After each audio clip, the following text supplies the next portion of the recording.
안녕하세요. 꽃보다 심리학 헤어림 심리연구소 소장 변상조입니다. 이전 시간에 펄스의 게슈탈트 심리치료 1장 기초편을 보았고 이번 시간에는 2장 신경증 기제를 보겠습니다. 일부 2장에서 키워드는 신경증, 내사, 투사, 융합, 반전이에요.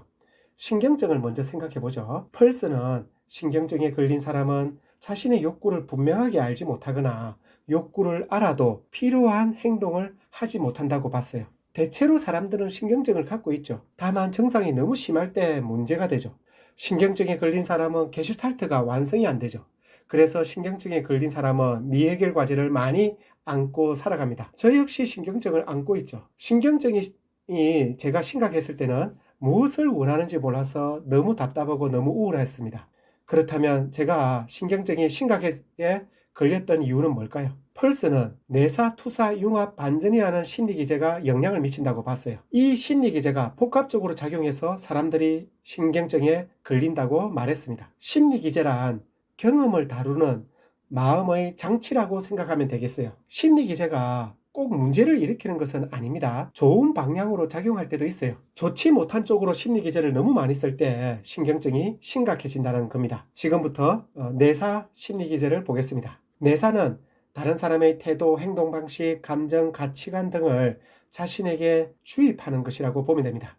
생각의 주인이 다른 사람인데 그 생각의 주인을 나라고 착각하는 게 내사예요. 내사가 작동하면 다른 사람의 생각이 옳은지 틀렸는지 제대로 곱씹어 보지도 않고 그대로 받아들입니다. 제대로 음식을 씹어 먹지 않고 삼키는 거하고 비슷해요. 대개 자신을 무겁게 짓누르는 생각들은 내사된 생각일 가능성이 높아요. 소화가 안 되었기 때문에 마치 체한 것처럼 내사된 생각은 고통을 느끼게 해요. 소화가 잘 된 생각은 자신을 짓누르지 않습니다. 저를 오랫동안 괴롭힌 생각이 하나 있어요. 그게 뭐냐면 나는 유능한 사람으로 인정받고 싶어라는 생각입니다. 보세요. 이 문장의 주어는 나입니다. 그런데 이 나가 정말로 나 자신일까요? 이 나가 정말로 나 자신이라면 이 생각을 했을 때 몸이 편안할 겁니다.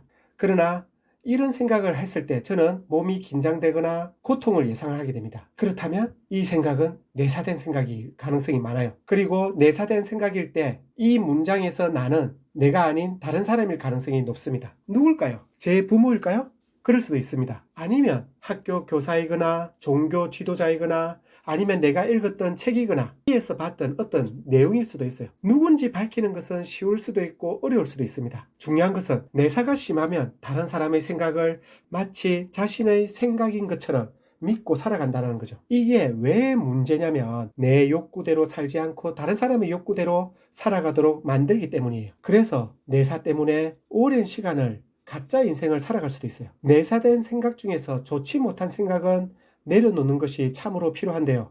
하지만 내사된 생각을 내려놓는 것이 때로는 죽는 것만큼이나 두려울 수 있기 때문에 참 어렵습니다. 투사를 볼게요. 투사는 자신의 생각을 다른 사람에게 주입하는 것이라고 보면 됩니다. 내사는 다른 사람의 생각을 내 안으로 받아들이는 것이라면 투사는 내 생각을 다른 사람에게 집어넣는 것이 예를 들어 제가 어떤 사람에게 연락을 해서 만날 일정을 정해야 한다고 합시다. 그런데 제가 그 사람을 딱히 만나고 싶지 않은 거예요. 이때 나는 투사를 사용해서 이 불편한 상황을 모면할 수 있습니다. 어떻게 해요? 이렇게 생각하는 겁니다. 나는 그 사람을 만나고 싶지만 그 사람이 나를 만나고 싶어 하지 않을 거야. 이거는 투사죠. 내가 그 사람을 만나고 싶지 않은 건데 상대방이 그렇게 생각한다고 믿기 때문입니다. 만나고 싶지 않다는 생각의 주인은 나 자신입니다. 근데 그 주인을 남으로 보는 거죠. 이렇게 자신의 욕구를 남의 욕구로 생각하니까 자신의 욕구를 제대로 다루기가 어려워지는 거예요.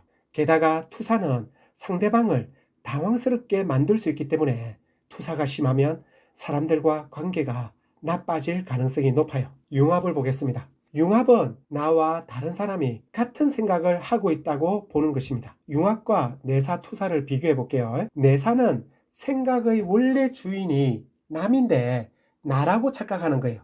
투사는 생각의 원래 주인이 나인데 남이라고 착각하는 거예요. 융합은 생각의 주인이 우리라고 착각하는 겁니다. 생각의 주인이 우리라고 착각하니까 상대방의 고유한 욕구도 무시할 뿐만 아니라 자신만의 고유한 욕구도 무시하는 거죠.